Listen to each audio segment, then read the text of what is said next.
تیری جالیوں کے نیچے تیری رحمتوں کے ساتھ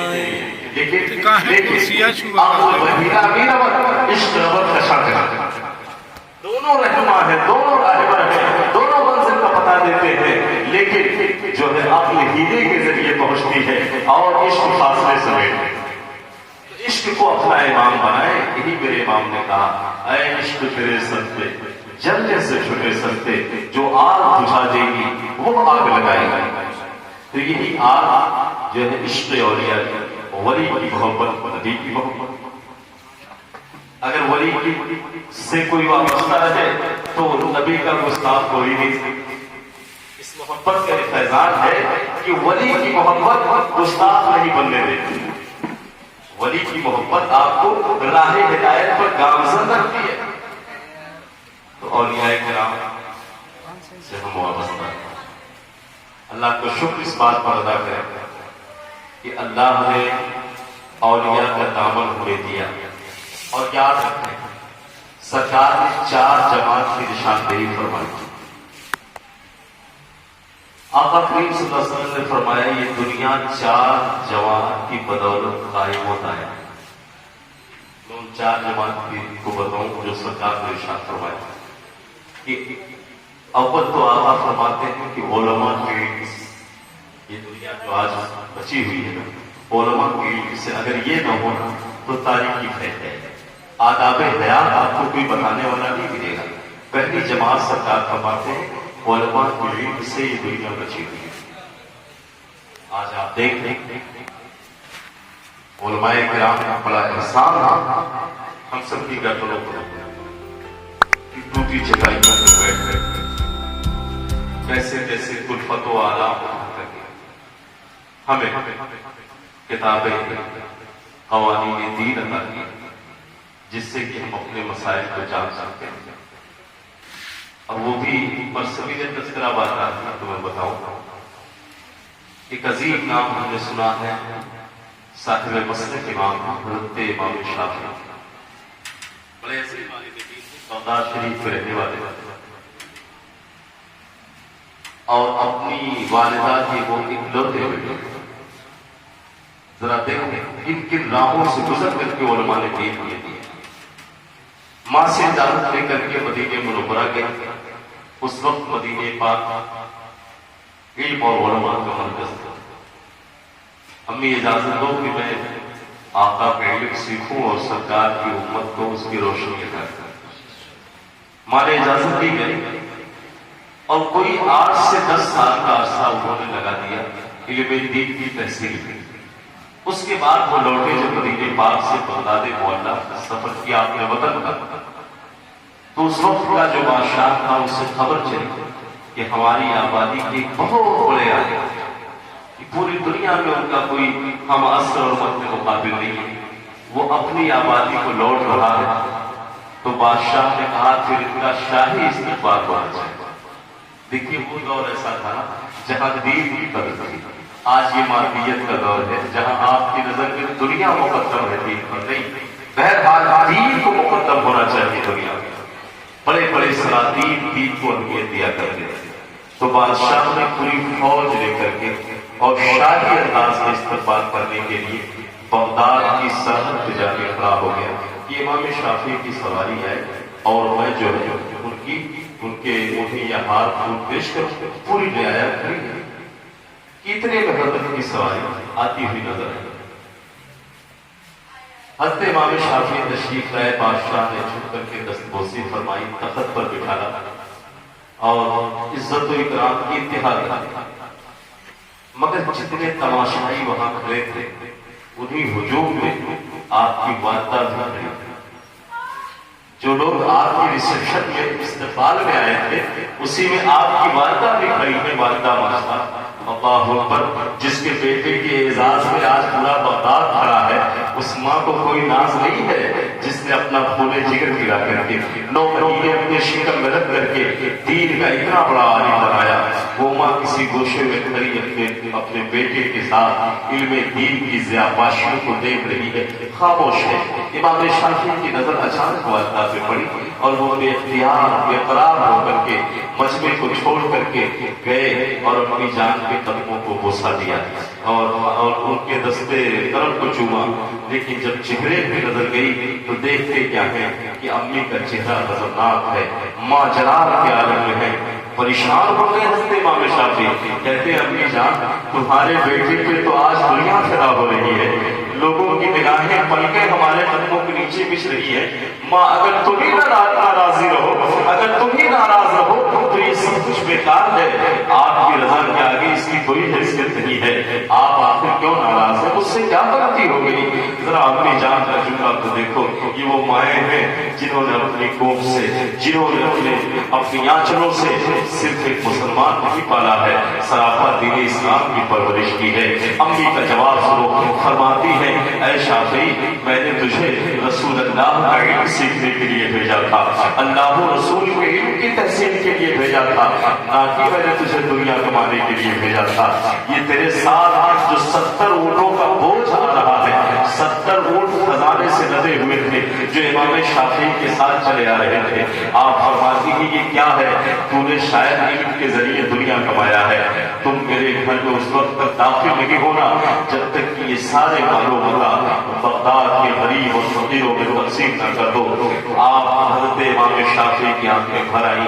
آپ نے کہا ماں تمہارے ناراضگی کی یہی وجہ ہے کہ تمہارے بیٹے کے ساتھ اتنی دنیا چلی آ رہی ہے؟ تو ذرا وجہ تو جانو گی. میں بتا رہا ہوں میں دنیا کمانے کے لیے نہیں گیا تھا، میں نے جس دین کو سیکھا ہے، میں جس دین پاک مصطفیٰ کا خادم بن کر کے آیا ہوں، یہ اس کی برکتیں ہیں کہ تمہارا بیٹا جس آبادی سے گزرتا تھا لوگ سے لا لا کے دیا کرتے تھے. ہم نے کہیں سوال نہیں کیا ہے، لوگوں نے میرے اعزاز میں اپنی پلکیں بچھائی، اپنے نذرانے پیش کیے. اور یہ جو 70 اونٹوں کا بوجھ مجھے نظر آ رہا ہے یہ کسی سوال کی بنیاد پر نہیں ہے، علم پاک کی عظمت کی بنیاد پر ہے. دنیا تمہارے بیٹے پہ نچھاور کرتی رہی، ہاں تمہارا حکم ہے تو ہم ایک پائی بھی کر کے نہیں لے جائیں گے. سب آپ نے بغداد کے فقراء اور غربا مساکین میں تقسیم کر دیا. اس کے بعد ماں نے انہیں گھر میں داخلے کی اجازت دی. یہ معاملات تھا علماء کرام کا. ایک مثال میں نے دی کہ اتنا سب کچھ انہوں نے سیکھ کر کے زندگی کو اپنی جو ہے اس کام میں لگا کر کے اپنے لیے کچھ نہ جمع کیا، اپنے لیے کچھ نہ جمع کیا. حال یہ ہے صرف آج ان کے مزار سلامت ہیں، کوئی آثار بچا نہ رہا دنیا میں. لیکن نہیں، بڑے بڑے محلات والوں کی یادیں مٹ گئی مگر ان کی یادیں آج بھی باقی ہیں اور صبح قیامت تک باقی رہیں گی. انہوں نے اتنی مشقتوں کی راہوں سے گزر کر کے اپنی فکر نہ کی، ان گنہگاروں کی فکر کر کے علم دین پاک مصطفیٰ کی شمع روشن کر کے ہمارے ہاتھوں میں دے. تو سرکار نے فرمایا علماء کے علم کی بنیاد پر دنیا بچی ہوئی. دوسری جماعت سرکار فرماتے ہیں اغنیاء کی سخاوت. یہ دنیا جو بچی ہے نا اغنیاء کی سخاوت کی بنیاد پر، یعنی مالداروں کی سخاوت سے دین کا کام چل رہا ہے. اگر ہر آدمی فرعون و قارون بن جائے نا تو دین کا کام کیسے چلے گا؟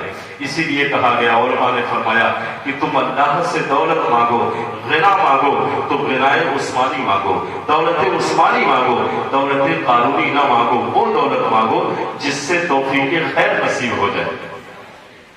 اور دولت مندی کا ایک بڑا وظیفہ آپ کو بتا دوں، اگر آدمی چاہتا ہے کہ اللہ تعالیٰ مجھے زیادہ دولت دے دے تو اپنی نیت کا قبلہ درست کر، کچھ پڑھنا نہیں ہے، صرف اپنی نیت کو خالص کر کے. اور وہ نیت کس طریقے سے؟ آپ صرف دل میں یہ سوچ دو اللہ دولت دے گا، کسی غریب بچے کی شادی کرا دیں گے، اللہ دولت دے گا مسجد بنوائیں گے، اللہ دولت دے گا مدرسے کا کوئی کام کریں گے، اللہ دولت دے گا کسی کے بہتے ہوئے آنسو پوچھ دیں گے، اللہ دولت دے گا تو ہم یہ نیک کام کریں گے، یہ نیک کام کریں گے. جس دن یہ نیت آپ کی بن جائے، اس نیت کی برکت سے اللہ تعالیٰ آپ کو دولت مند بنا دے. یہ تو ہم پہلے ہی اپنی نیت کو فاسد کر لیتے ہیں نا، اور اس کے بعد دولت ملنے کے بعد ہمارے حالات بدل جاتے ہیں. اگر نیت ہماری شروع سے خالص ہو جائے، اس نیت کی برکت سے محتاجی آپ کے قریب نہیں آئے. اغنیا کی سخاوت بڑا اہم مقام رکھتی ہے دین کی تبلیغ میں اور دین کی ترسیل میں. سرکار نے فرمایا علماء کے علم کی بنیاد پر، اغنیا کے سخاوت کی بنیاد پر. اور تیسری چیز سرکار فرماتے ہیں اللہ والوں کی دعا کی بدولت، اہل اللہ کی دعا کی بدولت یہ دنیا بچی ہوئی. یاد رکھیں آج عالم یہ ہے ہمارے گناہوں کا کہ اگر پرسنٹیج پہ دیکھا جائے تو ہم نے یہود و نصارہ کو پیچھے چھوڑ دیا. قوم عیسیٰ موسیٰ ہمارے پیچھے ہو چکی ہے گناہوں کے میدان میں. اس ریس سے اتنا آگے ہم جا چکے ہیں، لیکن آج ہم پر ہماری روزی کا دروازہ کیوں نہیں بند ہوتا؟ ہماری صورتیں بس کیوں نہیں ہوتی؟ ہم پر عذاب آسمانی کیوں نہیں نازل ہوتا؟ صرف اور صرف کوئی خواجہ ہے جو ہماری خوشپناہی کر رہا ہے، کوئی غوث ہے جو ہماری خوشپناہی کر رہا ہے. یہ زیر زمین بھی آج بھی ہمارے لیے فکر مند ہے اور ہمارے لیے دعائیں فرماتے ہیں. ان کی بدولت ہم پر بلائیں نہیں اترتی ہیں اور روزیاں ملتی ہیں. اللہ کے رسول فرماتے ہیں بندوں کو روزی ملتی ہے، بندوں کو بارش ملتی ہے تو ابرار اور صالحین کے طفیل میں. اولیاء کرام کی بدولت یہ اللہ کی انعامات ہم کو ملتے ہیں. تو سرکار نے فرمایا اللہ والوں کی دعا کی بنیاد پر یہ دنیا بچی ہوئی ہے. تو بڑا بتائیں جن کی دعاؤں سے ہم بچے ہیں اور یہ دنیا بچی ہے، انہیں کیسے بھلائیں؟ اگر انہیں بھلا دیں گے تو پھر یہ جان لیں آپ کہ پھر ہمارے بچنے کا کوئی تصور نہیں ہے. میں جو کرنٹ ایونٹ آپ کے سامنے رکھوں، آپ پوری مغلیہ سلطنت کے تاریخ کو آپ دیکھ لیں. آپ دیکھیں گے کہ بڑے سے بڑا مغل بادشاہ ہے مگر وہ کسی نہ کسی ولی کے قدم سے لگ کر کے چل رہا ہے، کسی نہ کسی ولی کا سہارا پکڑے ہوئے ہے. جب خواجہ قطب الدین بختیار کافی کی سواری دلی میں نکلتی تھی تو شمس الدین التمش آپ کی رکاب کو پکڑے ہوئے آگے آگے چلا کرتا تھا. کوئی خواجہ کے در پہ جھکا ہے، کوئی قطب کے در پہ جھکا ہے. بڑے بڑے سلاطین زمانہ جہانگیر 11 مرتبہ دلی سے پیدل اجمیر کا سفر کیا ہے. یہ عقیدت نہیں تو اور کیا ہے. یہ سارے سلاطین جب تک کہ اولیاء کے قدموں سے لگ کے چلتے تھے ان کے تخت و تاج سلامت تھے. لیکن جب اکبر جیسا بدماش پیدا ہوا اور بددین شخص پیدا ہوا جس نے ایک ولی سے بغاوت کی، نتیجے میں پوری مغلیہ سلطنت جو ہے کہ خاتمے کا اعلان ہو گیا. اس کا ٹکرانا کیا ہوا مجدد سرہندی سے کہ مغلیہ سلطنت پر گہر لگتا چلا گیا اور ایسا زمان لگا کہ سب کے سب چلے گئے. ولی سے بغاوت کی بنیاد پر سلطنت ختم ہو گئی اور ولی سے محبت کی بنیاد پر سلطنت باقی رہی. آپ نے دیکھا نہیں مجدد سرہندی سے اس کا ٹکرانا کیا ہوا.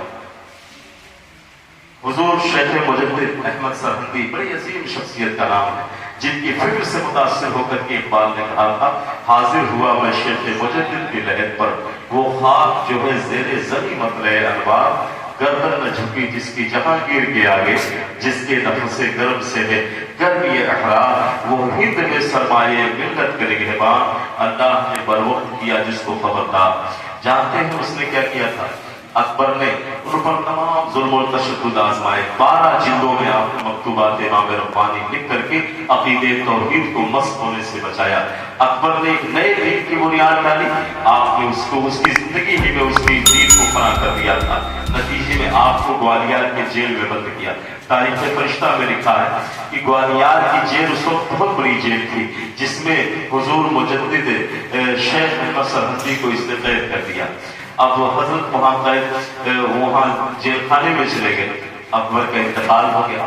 اس کے بعد یہ ہے اکبر کا بیٹا جہانگیر جب تخت پہ بیٹھا تو جانتے ہیں ہوتا ہے کہ ولی کی گود میں شیطان اور شیطان کی گود میں ولی، ایسے تمام مظاہر آپ کو ملیں گے.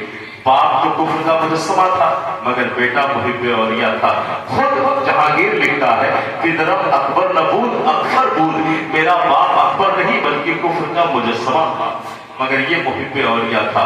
جب اس نے جو ہے زمام قیادت کو سنبھالا ہے تو ابتری پھیل چکی تھی، اکبر کی ساری گمراہیاں پھیل چکی تھی، ٹکڑوں میں راجاؤں کی حکومت تھی اور بڑا پریشان تھا جہانگیر ہم کیسے چلائے سلطنت کو. ایک رات اس نے 1000 مرتبہ درود پاک پڑھا اور درود پاک پڑھ کے آقا کریم صلی اللہ علیہ وسلم کی بارگاہ میں استغاثہ پیش کیا. یا رسول اللہ کرم فرمائے، جب سے میں نے اقتدار کو ہاتھوں میں لیا ہے ایک پل بھی سکون میسر نہیں ہے. کتابوں میں آیا